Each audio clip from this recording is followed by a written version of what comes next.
Hey everyone, welcome to my channel, Books, Girls, and Purrs. My name's Leslie, and today we're going to discuss what I read for the month of November. It's going to be a wrap-up.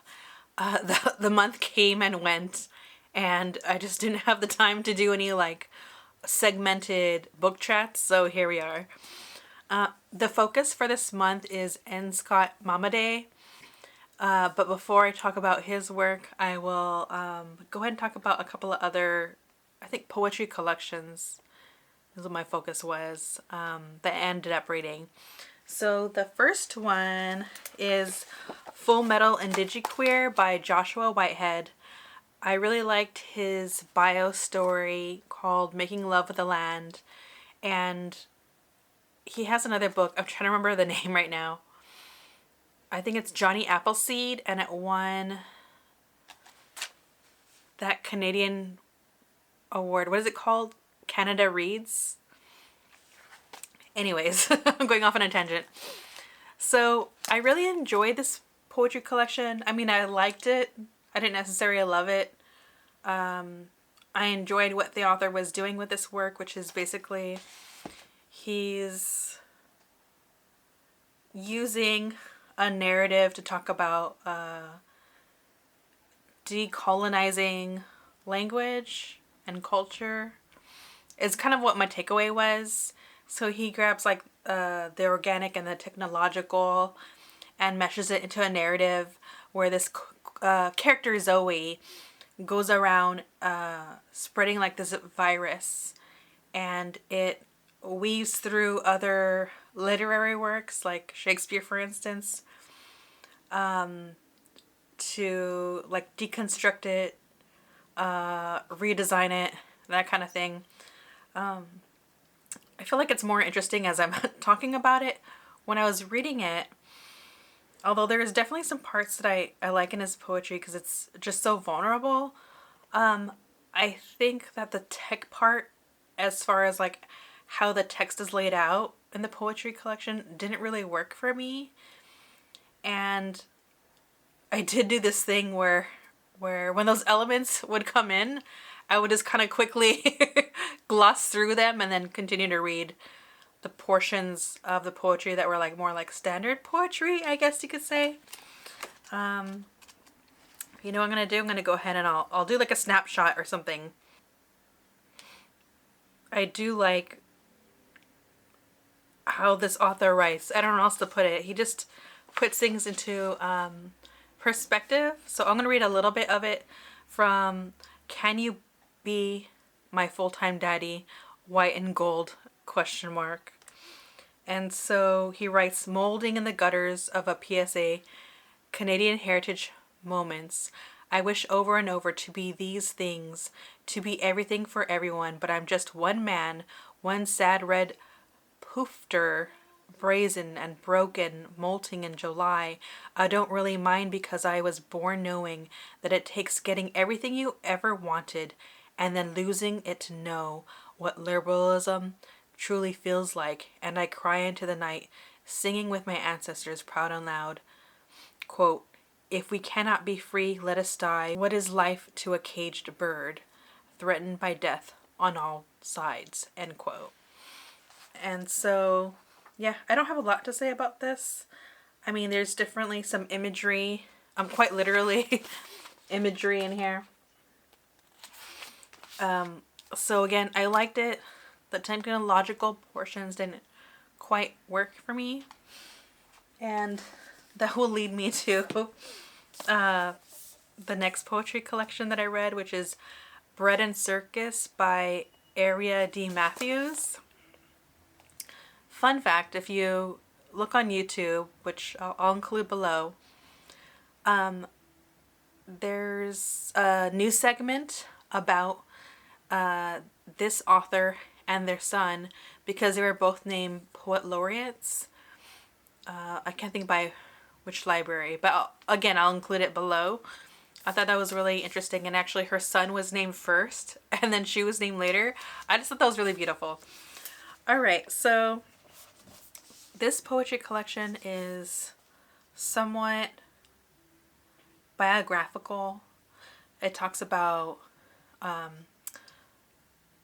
poverty, addiction, clash and economic issues.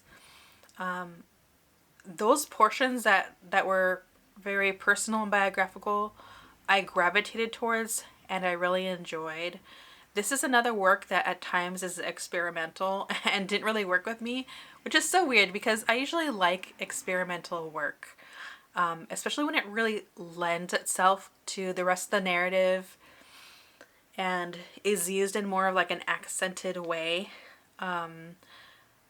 But it didn't work for me here, and I don't think, I can't tell like if that's a reflection of the author or if that's a reflection of me because I'm just not smart enough for the material, but that's definitely sometimes how I feel about poetry, and definitely how I felt about this. There's these sections where the author takes these two philosophies and meshes them together and has them like in conversation with each other throughout. And so those were the portions that didn't really work with me. Well, I'm sorry, work for me. And so after I read this collection, I ended up going back and watching other interviews with the author to get more of a grasp on those segments. And I appreciate the dialogue that she's creating because what she's really talking about is like how capitalism it's not working. And so yeah, I appreciated that. There is one poem that I wanted to bring up. As you know, my literary crush is Hanif Abdurraqib, and so in one of the poems, His Eye on the Sparrow, Matthews does say after Hanif, which is a reference to Hanif Abdurraqib, who's not just a music and social critic, he's also a poet. In one of his poems, or I think actually a couple of them, I forgot which collection it is, I'm gonna look it up, but he does talk about how he's grown up in like a cityscape and wanted to observe and comment on his relationship to nature, especially more specifically flowers. And so that's kind of, there's like an evolution throughout one of his poetry collections about that. And so that takes me to Matthew's poem. And as I said, it's His Eyes on a Sparrow. And I forgot the author's name. But that is a specific nod to an author in Los Angeles. And I can't think of her name. I had to look it up because I wasn't sure. Joan Didion, her book, A Year of Magical Thinking, when her husband passed away, and she does reference a sparrow, and if I remember correctly, I felt like that was a reference to God, I believe. But anyways, I'm getting off track. So what she writes in this poem is actually about Emmett Till, and she also uses what Hanif Abdurraqib brought up about the conversation of flowers. And the author wrote, I guess Black people can write about flowers at a time like this, since every poem turns on itself, starts one way to end another. We see it in nature too, how seed turns to leaf regardless of its earth. Or the thought inside my head blossoms into a hyacinth with as sweet a scent. Even in dreams, thoughts, closet cousins. I often see Mammy Till.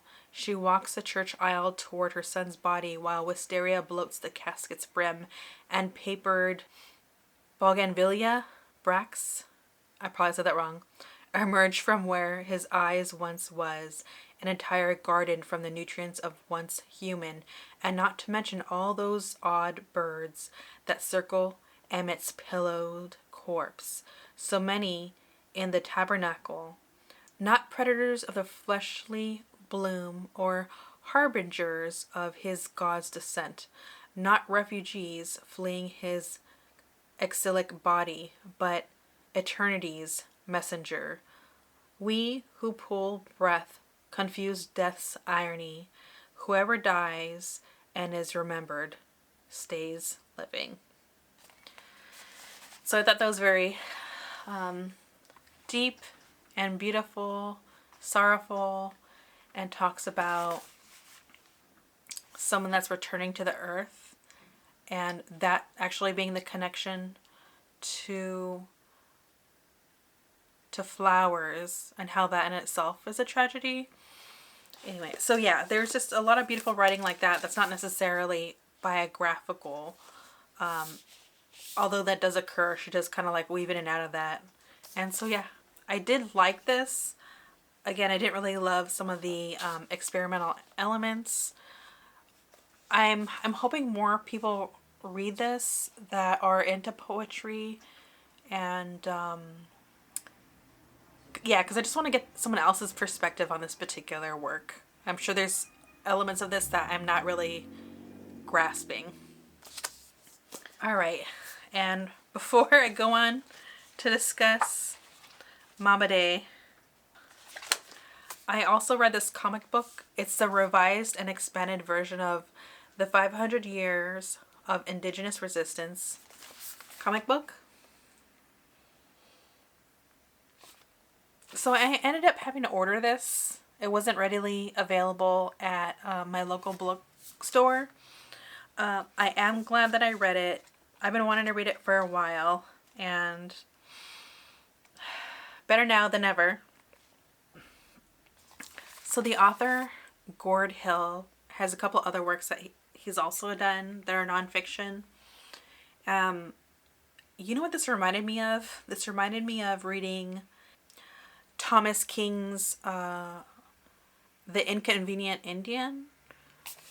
The Inconvenient Indian was a book that when I read it, I felt like condensed all the issues of like colonialism that Indigenous people have faced.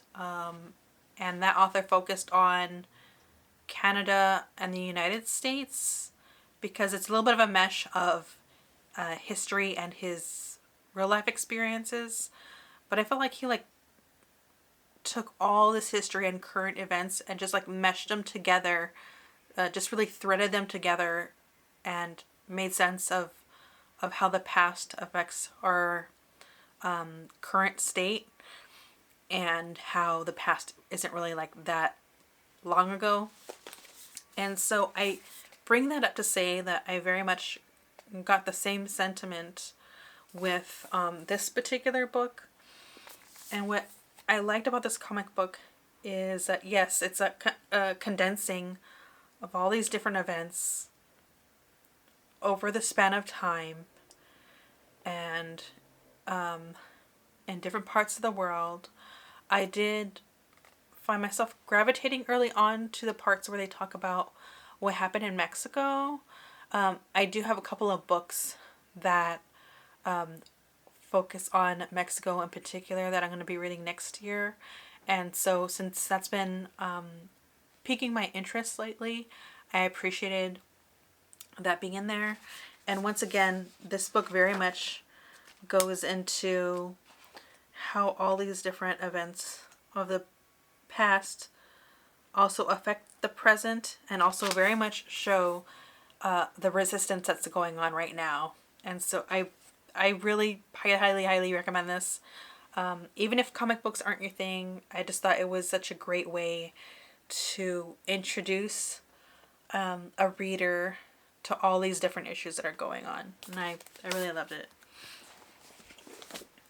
I'm going to switch to Scott Momaday finally. But you know what? I'm going to summarize a couple of his works before I talk about them as a whole rather than individually, each book. And I'm totally looking down because I have my computer out and my notes, because that's the only way I'm going to get through it. I read The Earth Keeper, and I listened to that on audio. It was about an hour, I think, so it was really short. I think I listened to it a couple of times, and it really is like this observational work of the author talking about the land in such a beautiful and I want to say like sacred way. And there's a tinge of the author talking about the damage that has been done to the land. I also listened to The Death of Sitting Bear. That was also a very short listen on the Libby app. It was about like 3 hours, and that really focuses more so on the author's Kiowa roots, his spiritual relationship to the landscape, morality, and also love and loss. And then, let me see.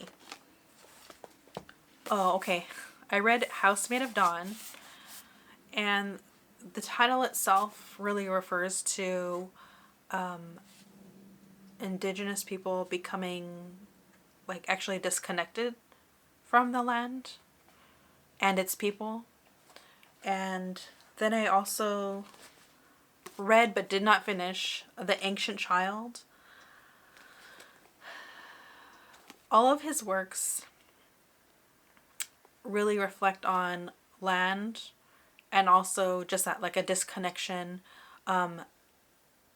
the industrial complex coming in and really wreaking havoc and destroying the land. So there's like a tinge of that in the poetry collection, and then in Housemaid of Dawn the author digs more into that. For Housemaid of Dawn, we follow this character Abel. He's come back from, I think, World War II.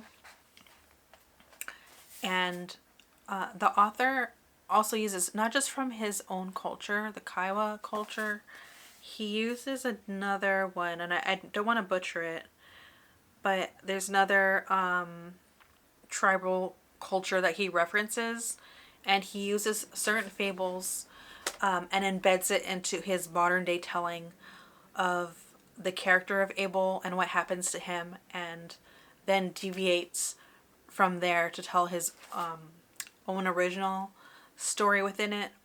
Abel's a character, he comes back from World War II, and he is disconnected from the land. He's just kind of fumbling around, trying to like, he's just very lost. He gambles, he gets himself into some criminal trouble, and you just really get to see how like colonialism hurts him as an individual, and him trying to find his way back to his roots, basically. I did like this.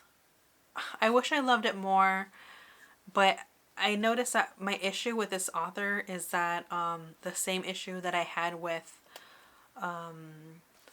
what's her name? The author of House... No. Yeah. The author of House on Mango Street. I'm having the same issue, which is just a pacing issue, which leads me to talk about The Ancient Child. This is a story that's actually told in a vignette style, and same issue, same exact issue I had with House on Mango Street. This is definitely something I want to read later. Like, I'm not going to get rid of this. This is my book, so I'm going to put it on my shelf, and when I'm willing to accept a slower pace book, then I'm going to come back and read it. I think I just feel frustrated because this is an author that I believe won the Pulitzer, and he's the first Native American to ever win the Pulitzer. So I think I was just so excited to read his work, and I think I just feel kind of bummed that I'm not into his work. And so that's kind of where I'm at, and I'm just trying to just accept it. So yeah, one day I will come back to The Ancient Child. Just because I want to be able to read the work and kind of like get a grasp on why he's so beloved.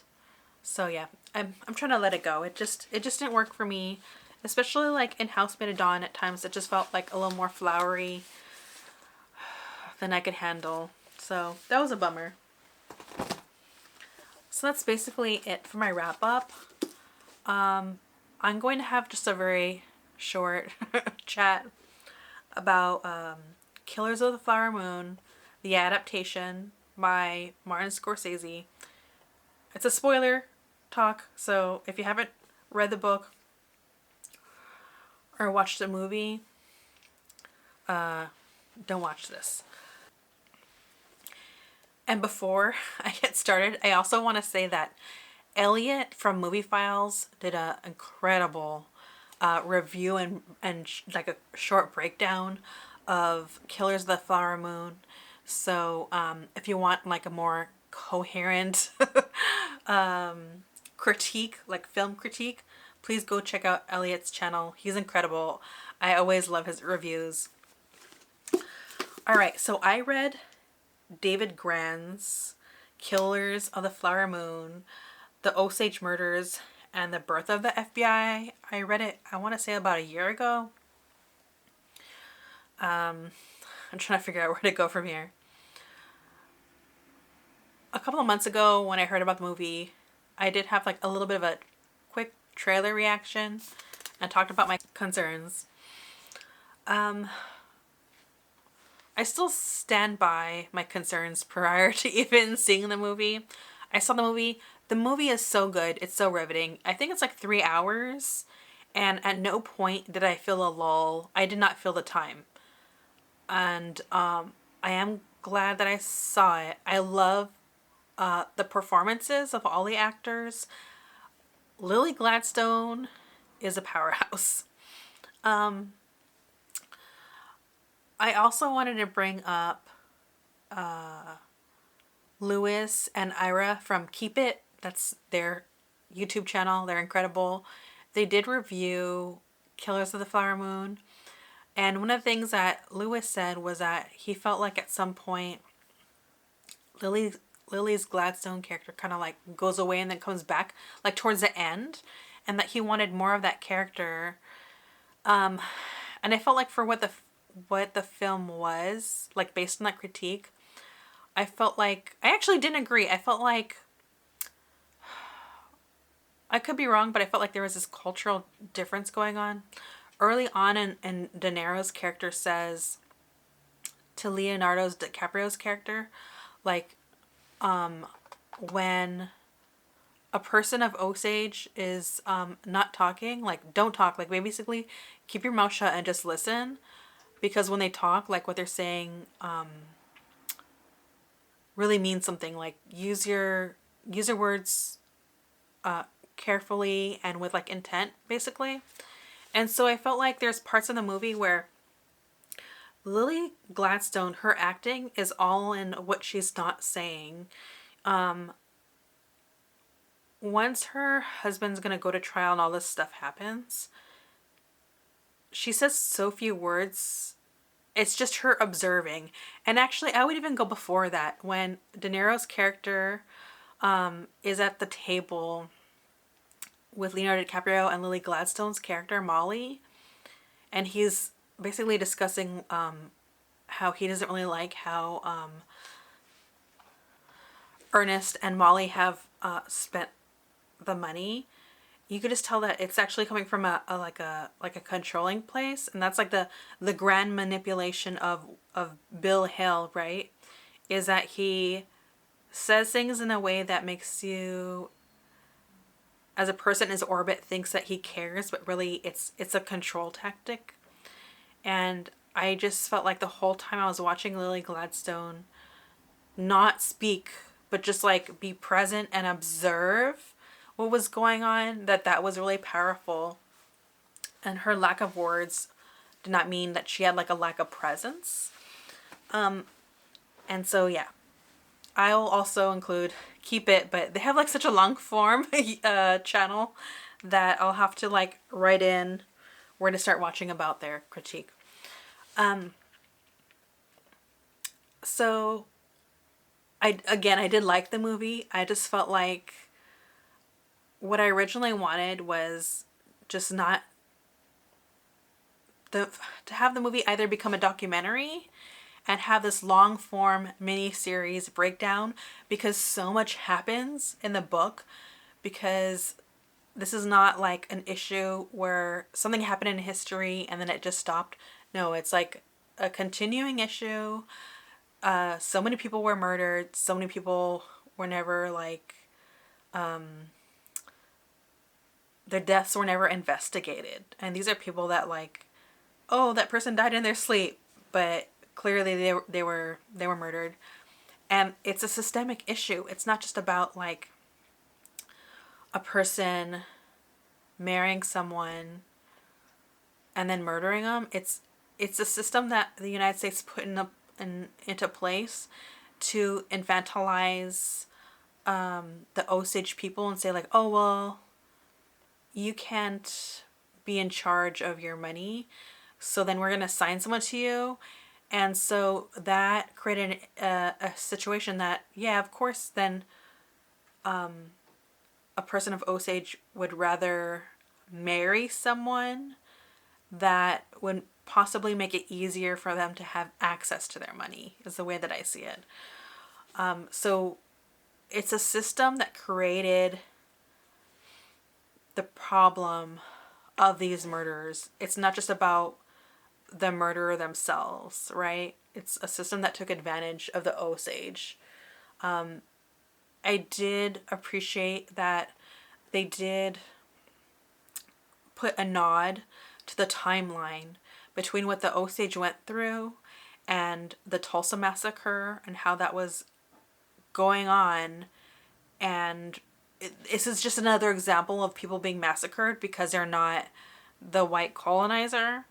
And it's just like the United States couldn't handle anyone thriving if it wasn't them. You know, if they're black or they're indigenous, white supremacy was there to like tear people down, murder them and everything. I don't know. Anyways, I'm getting so off track because I saw this movie last night and I'm just like regurgitating my feelings about it.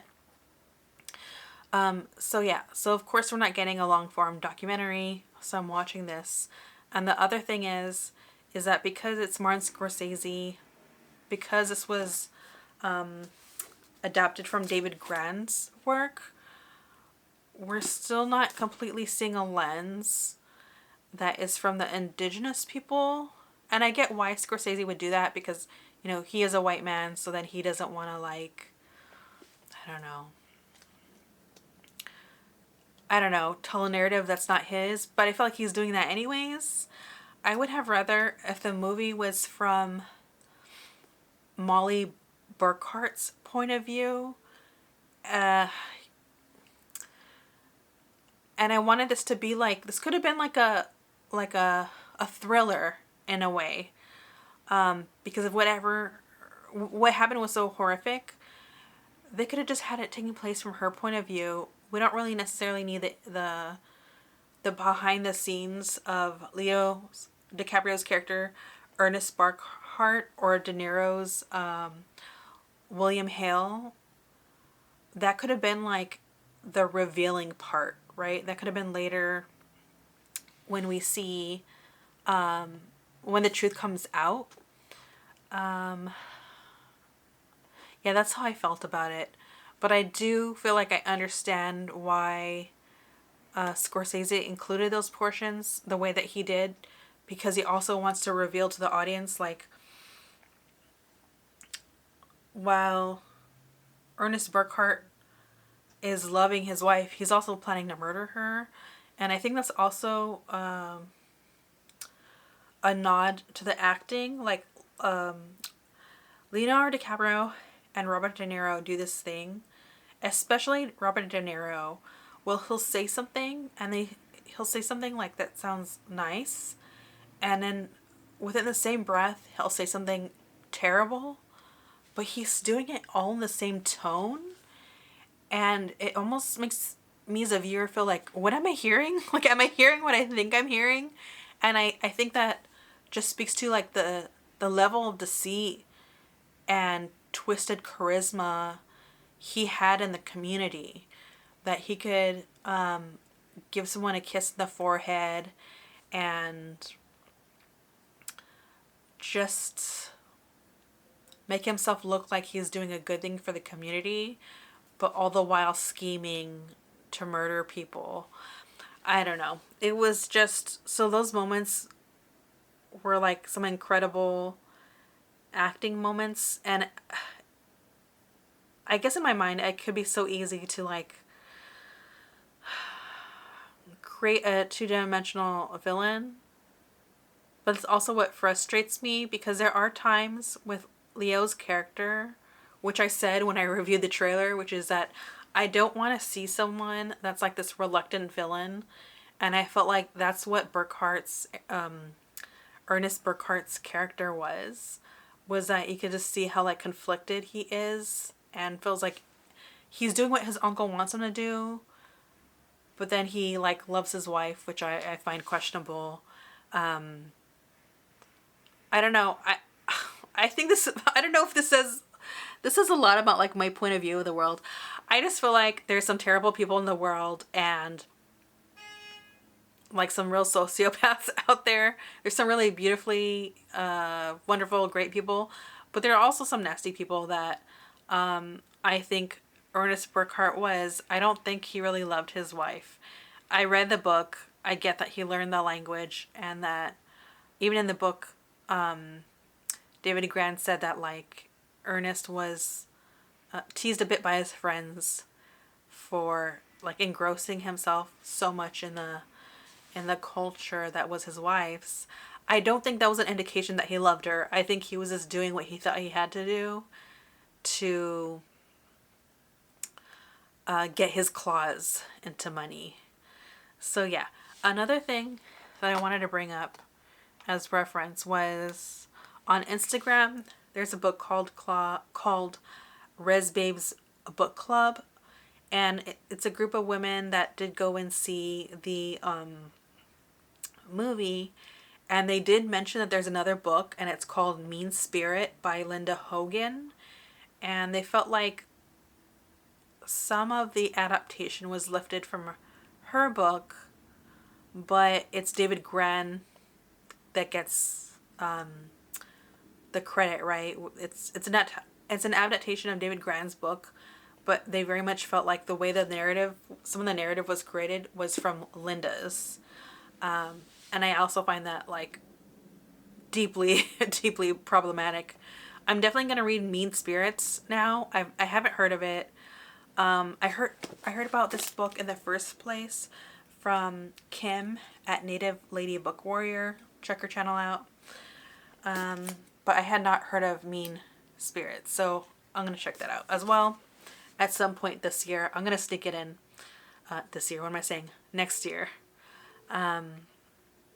But yeah, that's kind of where I'm at about how I feel. I know that was all over the place, but there's just there's a lot to say. There's a lot of feelings. And I also just think that as incredible as this movie was, as riveting as it was, I just would have rather the story been told from Indigenous writers, artists. I don't know. I just think that's what should have been done. My last little critique before I forget. I'm fine with the way the movie ended. It was kind of like a radio segment, and I thought that was a great way to wrap it up, because usually when movies end and they're based on real events, sometimes they'll have those like placards, right? And they'll have like little summaries we have to read about what happens to all the characters, but instead it's played out like a radio station scene, or like what we would now call like a podcast. I appreciated that was done. There is like a little bit of part of me where I would have liked to see, since this was an adaptation of David Gran's work, David Gran getting more material from the Osage, which is exactly what happened at the end of the book, and showing that there were like these lists of Indigenous people that were considered dependent and had to get like a special request to get access to the money, like the bank rolls basically, right? And showing how they would cross their names out, and there were just so many names that were crossed out. So you might as well look at it as like a hit list of all the people that are being murdered and taking all off these lists. And I say that because I just want like that modern touch of like, this is still an issue, this is still going on right now. And that's something that David Grann did in his book. Once he's done telling the story of what happened with the massacre and who was convicted, what happened to who, he then has a whole other section where he goes and meets people of Osage as like a follow-up, and more information is revealed, and we see how huge this systemic issue is. And so I kind of would have liked if there was like a breaking of that fourth wall to show a scene like that. And it doesn't even have to be like almost like documentary style, which is why I keep saying I would rather this be a documentary. But I feel like where we don't even have to see David Grann, it could be someone else. It could be like us as a viewer, and then either people of Osage or people that have like records, just being able to show, look, here are their names, and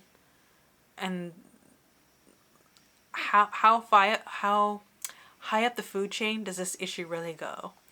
I don't know. I could talk about this all day. As you can tell, I keep rambling on. All right, so yeah, this is just an absolute agent of chaos. That is my reading of November, and my little chat about Killers of the Flower Moon. If you saw it, let me know what you think. Actually, if you're seeing this section, it's a spoiler section, so you must have seen it. Go ahead and let me know what you think below. I have like a lot of mixed feelings. I love Lily Gladstone's performance, and I look forward to seeing what she does here on out, because she's pretty darn amazing. Alright everyone, thank you for watching. Like, subscribe, comment below. I love you. I'll talk to you later.